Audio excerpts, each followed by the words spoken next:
Aleluya. Bueno, hemos leído un texto, creo que muy importante. Fijaos que os recomiendo que leáis todo el contexto entero, incluso os recomiendo que os leáis toda la epístola de Colosenses. Pero sabéis que le suelen poner en las Biblias modernas un título a los párrafos, y aquí lo titula La vida antigua y la vida nueva. Es decir, que está hablando de lo que éramos y lo que se supone que tenemos que ser. Y, hermanos, el otro día, no sé, sentí como un escalofrío. Estaba orando al Señor y por 2 o 3 casos, que no voy a dar nombres, ¿no?, que he visto, hoy, hermanos, no sé cómo decirlo, bueno, lo voy a decir claramente, para qué darle vueltas. Hoy hay mucho cinismo en este mundo. Y hay gente que incluso se hace pasar por cristianos, como si fueran además, no sé cómo decirlo, super santos, pero que luego te entera a lo mejor, pues, qué sé yo, que está viviendo sin estar casado, en adulterio o en lo que sea, que está por detrás blasfemando incluso del nombre del Señor y no sé cuántas cosas más. Pero lo peor no es que hagan esto, porque tú puedes tener incluso un momento de debilidad, un punto de debilidad y caer. Nadie está libre. El mismo apóstol Pablo dice: el que crea estar firme, mire que no caiga. Hay que estar siempre en guardia. No, pero lo peor no es esto. Lo peor es que hay gente que está en pecado y pregona y dice que ese pecado en el que él está o ella está bien, que no pasa nada. Y si te descuida, hasta se puede permitir darte lecciones de la Biblia y lecciones de, según ellos, lo que entienden por santidad. Entonces, hermanos, no sé, ya os digo, estaba orando y sentí un escalofrío. Y a consecuencia o a continuación de este escalofrío, no sé, como que el Espíritu Santo me ponía en mi corazón: guárdate. Guárdate, porque los tiempos son muy difíciles y muy confusos. Pero el Señor me hizo ver algo más, que era sobre todo lo que hoy quería compartir con vosotros. No es tiempo para la tibieza. No es tiempo para la tibieza. Precisamente Dios está permitiendo y va a permitir aún más cosas en esta época y en este mundo, porque de alguna manera creo que Dios nos está empezando a dar a entender que está hasta el gorro de los tibios y de los que, como decimos en español, que todos nos entendemos, del que le pone una vela a Dios y otra al diablo. El Señor dice que nosotros somos la luz del mundo y la sal de la tierra. Y a veces decimos: ¿por qué está la sociedad como está? Como si nosotros estuviéramos al margen de la sociedad. En la antigüedad, cuando no había neveras como tenemos hoy, para conservar los alimentos que se usaba la sal. ¿Qué ocurre? Que si tú, por ejemplo, el pescado, cuando ibas a pescarlo y lo traías de donde fuera que estuvieras, y a lo mejor tardabas, qué sé yo, por lo menos un par de días, pongamos, o 3, si no era muy lejos. Si no lo salabas, ¿qué ocurría con ese pescado? Que se te podría, ¿no?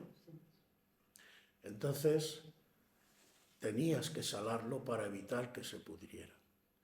La función de la sal es, y era en aquella época, en la época de Jesús, evitar que las cosas se pudran, porque cuando no hay sal se pudre. ¿Y qué significa esto espiritualmente? ¿Qué significa que somos la luz y somos la sal? La luz, ¿para qué sirve? Para ver, ¿no? Entonces, nosotros a veces pensamos, y esto es otra de las cosas que hay que tener mucho cuidado, porque si nosotros mismos, por ejemplo, como he puesto los casos de antes, yo hablo del Señor y digo que el Señor te va a arreglar la vida y el Señor te va a salvar, pero ¿y si los demás ven en mí un mal ejemplo? Pues no se lo cree. ¿Sabéis una de las cosas que le dice el Señor al pueblo de Israel? Creo que es a través de Isaías, si no recuerdo mal. Dice, mi nombre es blasfemado entre los gentiles por causa vuestra. ¿Qué significa eso? Significa que los demás que no son creyentes, que no son del pueblo de Israel, viendo lo que vosotros hacéis, en lugar de glorificarme, blasfeman de mi nombre. ¿Por qué? Porque están viendo un mal ejemplo. Fijaos si esto es importante. Entonces, llega un momento el Señor, por eso digo que os quedarais con el último cántico.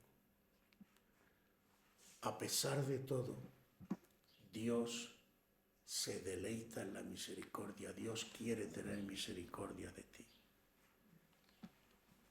Pero claro, ¿cómo va a tener misericordia si tú mismo no reconoces que te has equivocado, te arrepientes y quieres cambiar?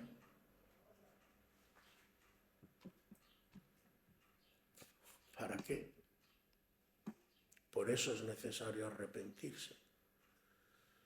Pero en términos generales, estamos cumpliendo como iglesia, vuelvo a decir, no estoy pensando en nadie en concreto, hablo en términos generales. Estamos cumpliendo como iglesia la misión que Dios nos ha dado. Porque si lo estamos cumpliendo,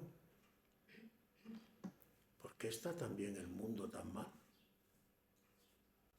Se supone que los cristianos, no sé cuántos seremos, pero por lo menos 400 o 500 millones de cristianos se supone que debe de haber en todo el mundo.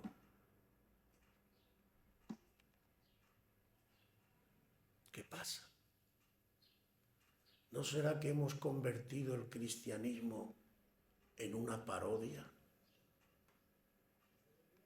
En un, no sé cómo calificarlo, vuelvo a decir, hoy en día incluso en las congregaciones hay gente que está viviendo vidas completamente, no voy a decir más, pero completamente desajustadas de los patrones de Dios. El viernes, ¿os acordáis? Hablábamos de la piedra del ángulo, lo que eran los patrones de Dios. Y esperamos además que eso haga que hay textos de los que no se habla, pero voy a recordaros algunos. No todo el que me dice Señor, Señor entrará en el reino de los cielos. Hay otro que dice, en aquel día muchos me dirán en tu nombre, apártate de mí que no te conozco. Esto es un tema serio, hermano. Es un tema serio porque Porque la salvación es muy seria. La salvación implica un cambio en tu vida. Implica dejar de ser lo que era para ser otra cosa. Implica dejar el pecado, dejar la influencia de Satanás para convertirte en un hijo de Dios. Y puedes ser hijo de Dios si no está la naturaleza de Dios en ti.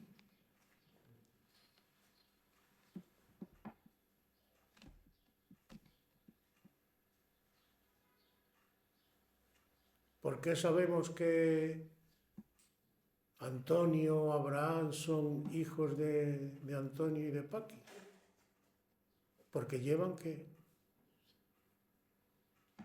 Su naturaleza. Entonces, los hijos de Dios tienen que llevar la naturaleza de Dios.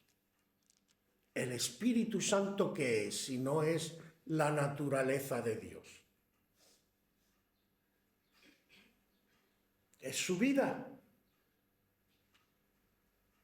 Y lo que Dios nos ha dado es el Espíritu Santo.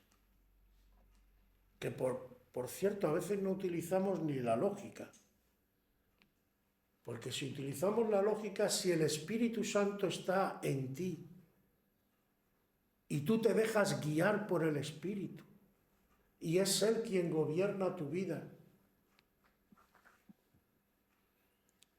¿me quieres entonces decir que el Espíritu Santo es el que te lleva a pecar?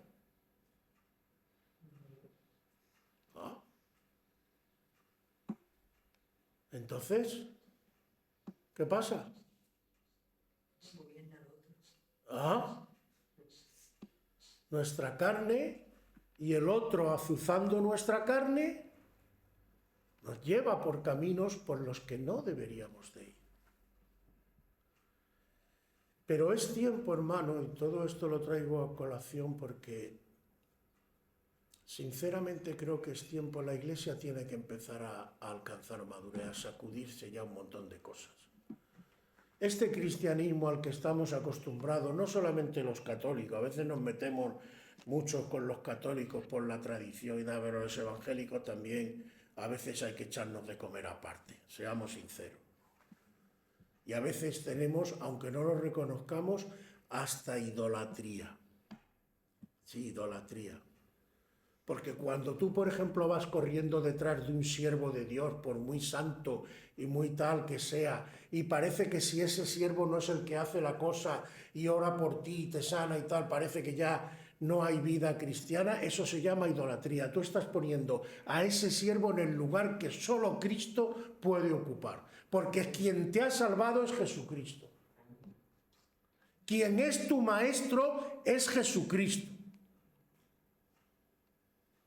Y solo Él es Dios, solo Él es digno y solo Él es el puente, el guía y el que nos salva de todas las cosas delante de su Padre Celestial. No hay otro. La Biblia es clara. No hay otro nombre dado a los hombres en el cual podamos ser. No hay otro.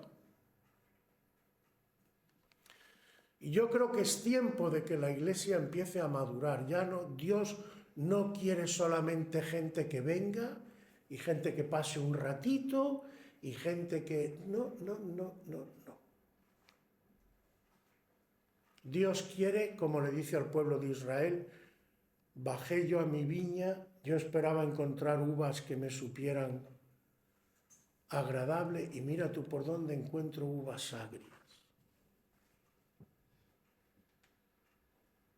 Cuando Dios viene a visitarnos, ¿tú qué crees que Él espera encontrar en nosotros? Tú ponte por un momento, cada uno que se examine a sí mismo, vuelvo a decir, hermano, por favor, estoy hablando en general, no me lo toméis, si tú te sientes aludido por algo, simplemente habla con Dios, yo no soy el que te voy a juzgar, yo estoy hablando lo que el Señor ha puesto en mi corazón. Pero ponte por un momento en el lugar de Dios. perfecto, santo, odia el pecado y empieza a pasearse por en medio nuestro. Y Él no solo ve lo que hay aquí, Él ve lo que hay aquí. ¿Qué impresión crees tú que se puede llevar de nosotros? ¿Te ve altivo, por ejemplo? ¡Uy, qué bien, qué guapo que soy, qué santo! ¿O te ve humilde? ¿Reconoces tú los fallos? ¿Cómo miramos a los demás que tenemos alrededor? Vaya con la hermanica o vaya con el hermanico.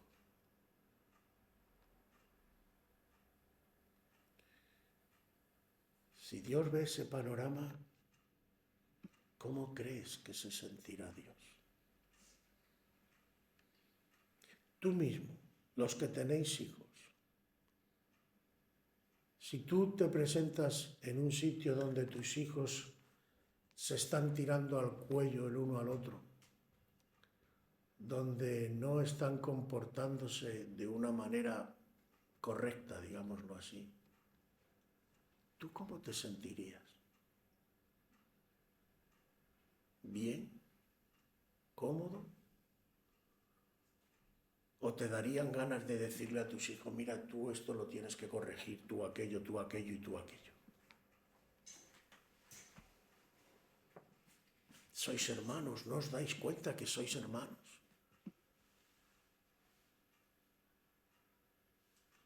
Entonces, cuando venimos a adorar al Señor, cuando venimos a darle gloria al Señor, ¿cómo está nuestro corazón? ¿Y dónde está nuestro corazón? Pero es que además, hermanos, Él nos ha dado una misión.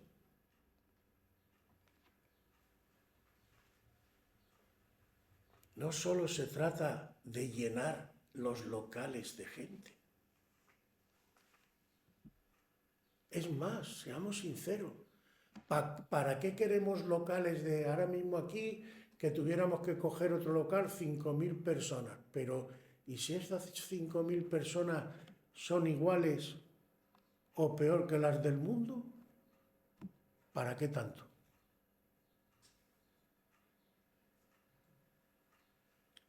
Y seguiría haciendo la misma pregunta. ¿Qué pensará y qué sentirá el Señor? Porque el Señor, en contra de lo que parece, nos ha dejado cosas muy claras para hacer. Y la Iglesia, hermanos, y es lo fundamental que hoy me cargaba para transmitiros, la Iglesia no puede ser una niña espiritual eternamente. La Iglesia tiene que empezar a crecer y a madurar. ¿Y esto cómo se hace? Pues mirad lo clara que es la palabra.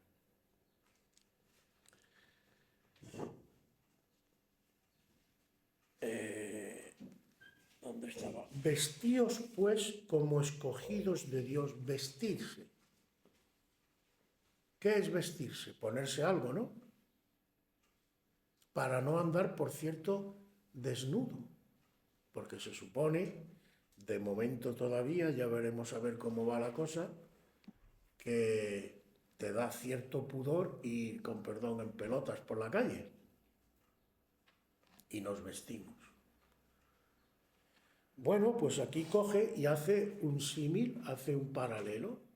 Lo mismo que vosotros os vestís para salir a la calle y para que la gente os vea vestidos con una serie de cosas, dice el apóstol, vestíos como escogidos de Dios, santos y amados. Piensa que tú has sido escogido por Dios, que tienes que ser santo, que no significa que seas perfecto. Santo, esto es santo. Esto es santo. Esto es santo y esto es santo. ¿Por qué? porque santo simplemente significa apartado para el servicio de Dios. Eso significa santo. Y esto está apartado para el servicio del Señor, porque no tiene otro uso nada más que el que se le da aquí. El atril igual. ¿Lo captáis? Entonces tu vida, tú, para ser santo tienes que tener al Señor como el que gobierna tu vida. Vestíos como escogidos, santos y amados. No te olvides también de amado. Dios te ama. Y esto no es una frase bonita. Porque yo no sé si tú eres consciente de que tú le has costado mucho al Señor, ¿eh? Cuando tú quieras saber lo que Jesús te ama y lo que tú eres de importante para Jesús, mira lo que Él hizo por ti. Y ahí sabrás lo importante que eres para Jesús, aunque para los demás seas el último mono de la cuadrilla. ¿A ti qué te importa lo que digan los demás? Lo importante es lo que diga mi Dios. Entonces, santos y amados, dice ahora, entrañable misericordia. Y además en castellano esto, en otros idiomas no sé cómo lo dirán, pero las entrañas, cuando para nosotros algo, para los españoles, es realmente valioso, importante, decimos, me sale de las entrañas. Es decir, es una manera de decir, esto es profundo, es serio, lo llevo grabado en mi ser. Pues el Señor dice que tú tengas entrañable misericordia con los demás. Es decir, que en tu trato con los demás, en lugar de estar con el hacha, estés con el amor dispuesto a perdonar. Y más bien dispuesto a establecer relaciones que a romperlas. De benignidad. Cuando piensas acerca de los demás, ¿cómo piensas? A este lo voy a coger y me las va a pagar todas. O piensas de forma benigna y dices, a ver si sé que el tío es un petardo que no hay por dónde cogerlo, pero ¿y si se convierte? ¿Y si cambia la cosa y puedo tener otra relación con él? Creo que se le atribuye a Abraham Lincoln, que estaba intentando convencer a uno de los enemigos, creo, en la guerra de secesión americana, y viene un asesor suyo, me parece, y le dice, pero lo que tienes que hacer es ir a por él y cargártelo, no intentar convencerlo. Y dice, estás muy equivocado. Si lo convenzo, dejará de ser un enemigo y pasará a ser mi amigo. Así que me he quitado un enemigo de en medio. Hay dos formas de quitarse enemigos de en medio, matándolos o trayéndolos a tu... ¿Qué hacen los islamistas, por ejemplo, con el infiel? Y es la gran diferencia, aparte de otras muchas, entre los islámicos y Jesucristo. En el Islam, al infiel hay que liquidarlo. Y el Señor dice, no, al infiel hay que convertirlo. Y deja de ser lo que era para pasar a ser un hijo de Dios. Humildad. ¿Cuánta falta nos hace esto? Humildad. No creerte más que los demás. ni pensar que eres el guapo de la película.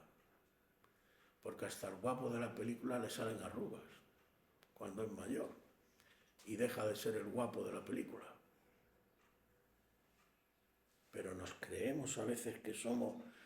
Pero hermanos, la humildad es una batalla que tendremos hasta el último día de nuestra vida y es muy seria. No te olvides que cuál es el motivo principal por el que cayó Satanás, que era un querubín perfecto en hermosura, al que se le llamó lucero de la mañana. La humildad. Mansedumbre, que también se entiende a veces muy mal. Moisés se nos dice que era muy manso, pero tenía un carácter que se cargó a un egipcio. Y a veces la mansedumbre se entiende como cobardía, pero no es así. A un caballo, por ejemplo, cuando se le doma, cuando son salvajes, los doman para que se les pueda dirigir y llevar, ¿no? Pero el caballo no pierde su brío, ni su potencia, ni su fuerza. Entonces, la mansedumbre está más bien relacionado con la obediencia a Dios. Cuando Dios te corrige, en lugar de rebelarte, lo aceptas y obedeces a Dios. Entonces, ser manso más bien está relacionado con el hecho de que cuando Dios te va a enfrentar y a corregir con algo, en lugar de reaccionar rechazando y violentamente lo que Dios te dice, como hizo David cuando Natán le dice, has pecado contra Dios, y él lo reconoce, y era el rey, podía haber dicho no. ¿Tú qué me tienes que decir a mí? Yo soy el rey. Pero David, la palabra nos dice que tenía un corazón conforme a Dios. Y hizo lo que otros reyes, si os leéis todas las historias de los reyes de Israel, os daréis cuenta que la mayoría de ellos eran soberbios, no admitían que nadie les dijera nada y mataron a más de un profeta, al profeta Isaías. ¿Cuál era el que ahora no me acuerdo? ¿Tú te acuerdas cuál era? Fue el que lo mató, que dicen que lo aserró. Con una sierra lo fueron partiendo. ¿Cuál era? No me acuerdo. El otro día, que cada vez tengo peor memoria. Bueno, reyes soberbios. Pero David no. David tenía un corazón diferente. Pecó, porque no hay hombre que no peque. Pero la diferencia es que David reconoció su pecado, se arrepintió y le pidió al Espíritu Santo que le ayudara a cambiar. Vuélveme el gozo de tu salvación. Mansedumbre, paciencia. Ay, esto cómo nos cuesta.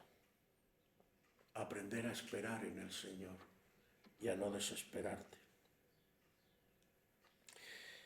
Soportándoos unos a otros. Si dice soportándonos, quiere decir que hay cosas que soportar. Esta es otra falsa idea que tenemos de que en las relaciones nuestras todo tiene que ir de color de rosa, pero hermanos, estamos hablando de personas que todavía no hemos llegado a la perfección que el Señor nos quiere dar. Pero vamos a aprender a ser perfeccionados si aprendemos primero a soportarnos unos a otros, a tratarnos con amor, con misericordia, con benignidad. En fin, no quiero hacerlo muy largo. Si alguno tuviere queja contra otro, de la manera que Cristo os perdonó, así también hacedlo vosotros. El cristiano siempre tiene que estar dispuesto a perdonar. Si tú no estás dispuesto a perdonar a los demás, ¿cómo esperas que Cristo te perdone a ti? ¿En base a qué, además? ¿Por qué te tiene Cristo que perdonar si tú no perdonas? Tú le estás pidiendo que hagan contigo lo que tú no estás dispuesto a hacer con otro. No, Dios es un Dios justo. Por eso esa es una de las condiciones que el Señor te pone. En otro sitio lo dice más claro. Si vosotros no perdonáis a los demás sus ofensas, vuestro Padre Celestial no os va a perdonar a vosotros. Y tú me dirás, bueno, es que hay personas que para perdonarla lo entiendo perfectamente, pero para eso tienes a Cristo. Ve a Él y pídele que te ayude a perdonar. Y pídele, si es posible, incluso que te ayude a restaurar. Y si el otro no quiere, pues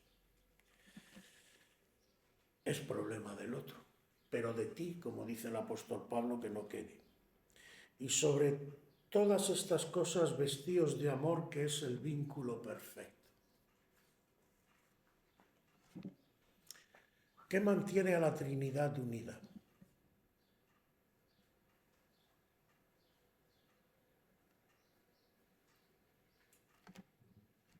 El amor. El Padre nunca ataca al Hijo, el Hijo nunca ataca al Padre, el Espíritu Santo no se revela. Y tú dirás, bueno, ¿y por qué? Porque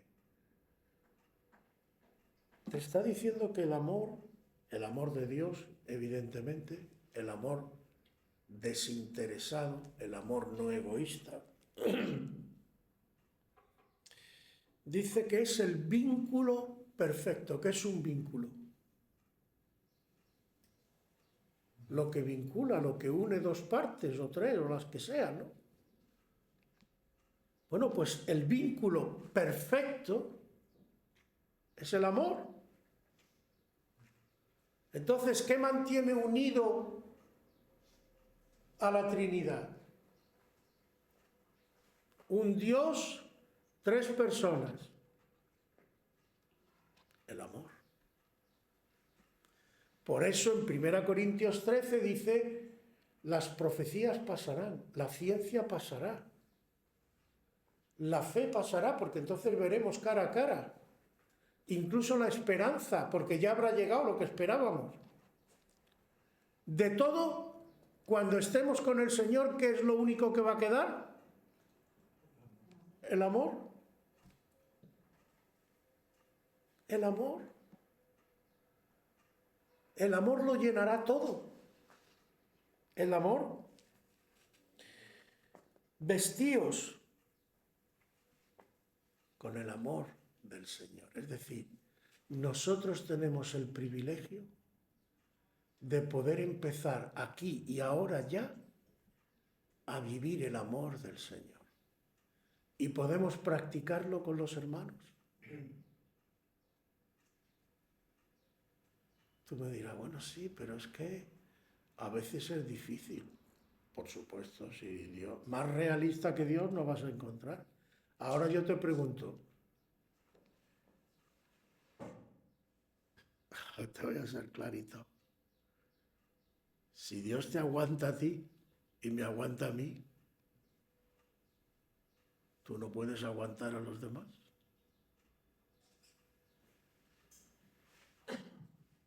¿O es que tú no tienes defecto? ¿O es que el Señor no tiene nada que reprocharte? Porque a mí casi todos los días me dice algo. A mí de vez en cuando me dice, César, esto no está nada bien, ¿eh? Esto hay que corregirlo.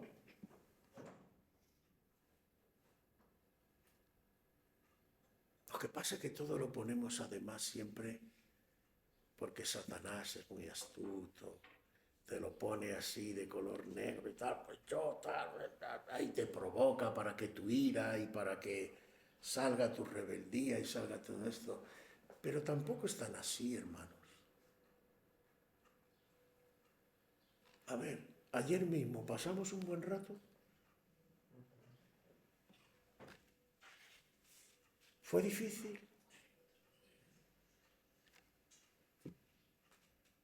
Somos hermanos. ¿No es lo que a ti te gustaría en tu casa, por ejemplo? poder reunir a toda tu familia, sentarnos todos juntos en una mesa y que no nos estemos tirando los trastos el uno al otro. ¿Es tan difícil de entender que Dios quiere lo mismo?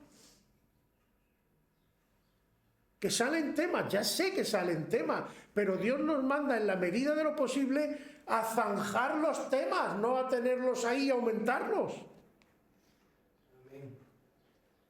Por lo menos, como dice el apóstol Pablo, en lo que dependa de vosotros, que el mundo no quiere pasar por ahí, bueno, pues entonces tú dices, pues ya el Señor te juzgará, pero en lo que de ti dependa, que tú no estés con el hacha, sino que estés dispuesto a perdonar. Y luego dice una cosa importante, y ya voy terminando con esto, porque si no, aquí podríamos hacer 7 semanas, pero dice versículo 15, y la paz de Dios gobierne en vuestros corazones. ¿Cómo anda la gente hoy?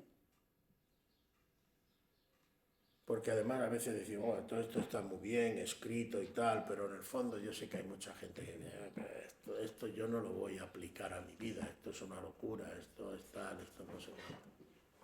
Bueno, no lo hagas. ¿Cómo está cada vez más la gente? ¿Más estresada? ¿Más violenta?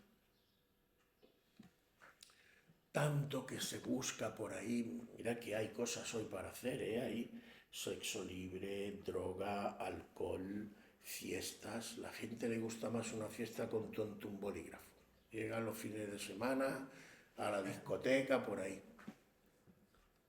Se supone que tendrían que ser súper felices.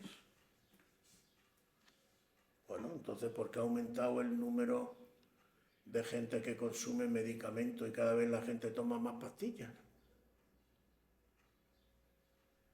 Y lo que más disparado está son las pastillas contra el estrés y contra la depresión.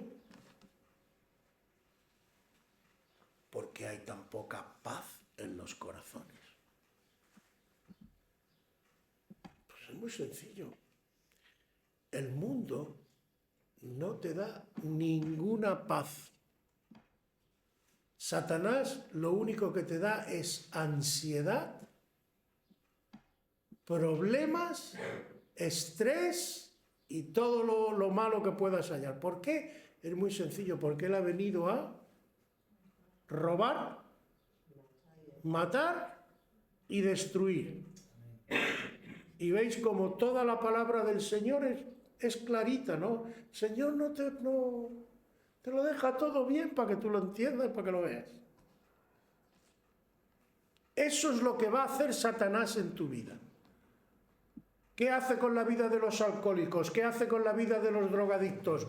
¿Qué hace con la vida de la pornografía, de la que no se habla mucho, todo lo que tú quieras? Pero ¿tú crees que la gente que practica la pornografía es feliz? Todos esos machos ibéricos que a veces yo ya me acuerdo que tenía 17 añitos el Señor, no conocía ni al Señor, pero en fin, a través de alguien que conocí, que era el típico macho ibérico, tengo yo por aquí, me he liado con aquella, y luego me he liado con la otra, y luego no sé qué, no sé cuánto. Pero el Señor me abrió los ojos, porque un día me llega que estaba el tío muerto, hecho polvo, y por seguir presumiendo, se comprometió con no sé quién porque iba a ver. Digo, pero si estás que te cae a pedazos, muchacho. ¿A dónde os quiero llevar con esto? Pura fachada. Pero ¿tú crees que esa persona, porque se haya acostado con 2 millones de mujeres, realmente es feliz? ¿Qué va a ser feliz, hombre? ¿Y ha hecho feliz a sus prójimos cuando a lo mejor ha destruido no sé cuántos matrimonios? Pero Satanás te lo pinta de color de rosa. Al principio. Luego empiezas a verle la cara la cara mala de la cosa. Todo lo que el mundo te propone al final te lleva a la muerte. De una forma o de otra, Dios te da la vida. Amén. Y Dios te da la paz. Si tú quieres paz, en el único sitio que la puedes obtener es en Jesucristo. El mundo ni siquiera te va a entender, a veces te puede llamar hasta pasota. Pero cuando tú fíjate en Cristo, pero obsérvalo bien. ¿Cómo estaba Cristo incluso cuando estuvo en la cruz? ¿Tú lo ves alterado? Cuando va camino del Calvario, que le tienen que ayudar incluso porque yo no sé ni cómo pudo ponerse aquel pedazo de madero en la espalda, con toda la espalda ensangrentada y en carne viva, con todas las barbaridades que le hicieron. Y se para un momento, las mujeres que están llorando allí al verlo, la escena tenía que ser algo dantesco, como se suele decir. Y él les dice: no lloréis por mí, hijas de Jerusalén, llorad por vuestros hijos. O sea, estaba viviendo, estaba muriéndose, hecho polvo. De hecho, también se maravillaron de que durara tan poco en la cruz, pero estaba roto. Como ser humano, sudó sangre en Getsemaní. Ya estaba tocado su corazón, aunque fuera un hombre fuerte. Después de lo que le hicieron y tener que subir esa cuesta con esa cruz pesada que al final le tuvo que ayudar, porque no podía. Estaba destrozado físicamente. Y eso lo hizo por amor a ti. Pero él tenía paz. Se permite hablarle a las mujeres. Esa es la paz que Dios te da. Una paz que te permite, sabiendo por la fe que Cristo está contigo, que pase lo que pase, vengan altibajos, vengan pruebas, vengan tiempos difíciles, Jesús está contigo y tú tienes paz. No te influyen las circunstancias. Pero esa paz no te la da el mundo. Por eso el Señor dice: mi paz os dejo, mi paz os doy, yo no os la doy como el mundo la da. Porque la paz de Cristo es una paz que tú tienes en tu interior. Es el Espíritu Santo dentro de ti, calmándote, produciéndote paz a pesar de las circunstancias. Esa es la paz del Señor. Por eso dice: la paz de Dios gobierne vuestros corazones. Esto es importante. La paz de Dios tiene que gobernar tu corazón. Cuando tu corazón se altere, cuando las circunstancias se pongan difíciles, en lugar de dejarte llevar por la presión del enemigo, entrégate al Espíritu y deja que la paz de Él sea la que mande en ti, en tu corazón. Y Él mantendrá la paz. No sé si alguna vez habréis experimentado, pero sé que más de un cristiano lo ha vivido. Por ejemplo, qué sé yo, de la muerte de un ser querido o algo así. Y no sé si alguna vez te han dicho: yo no sé por qué estoy tan tranquilo o tan tranquila, por qué tengo esta paz con lo que estoy viviendo. Pues yo sí lo sé. El Espíritu Santo está dándote paz, porque sabe lo que te afecta la situación. Mi mujer me lo dijo a mí con la muerte de su padre, de mi suegro, que estaba sorprendida de incluso cómo reaccionó, porque ella pensaba que cuando su padre se muriera, pues se iba a desplomar. Y me acuerdo que me dijo un día: César, que yo misma me asombro de la paz que tengo, no es normal. Pero es el Señor, es la obra del Señor. Y bueno, así, ya digo, no quiero alargarme mucho más, pero había, creo, una última cosa. Los 2 versículos finales que os dejo para que lo leáis, que dice: la palabra de Cristo mora en abundancia, enseñándoos, exhortándoos, es decir, que seamos esa familia donde nos apoyamos, donde nos vamos dejando utilizar por Dios para edificar a otros, cantando con salmos, himnos y cánticos espirituales. Y todo lo que hacéis, sea de palabra o de hecho, hacedlo todo en el nombre del Señor Jesús, dando gracias a Dios Padre por medio de Él. Esto es lo que hay que poner en práctica. Y veremos cómo el Señor transforma muchas cosas. Amén.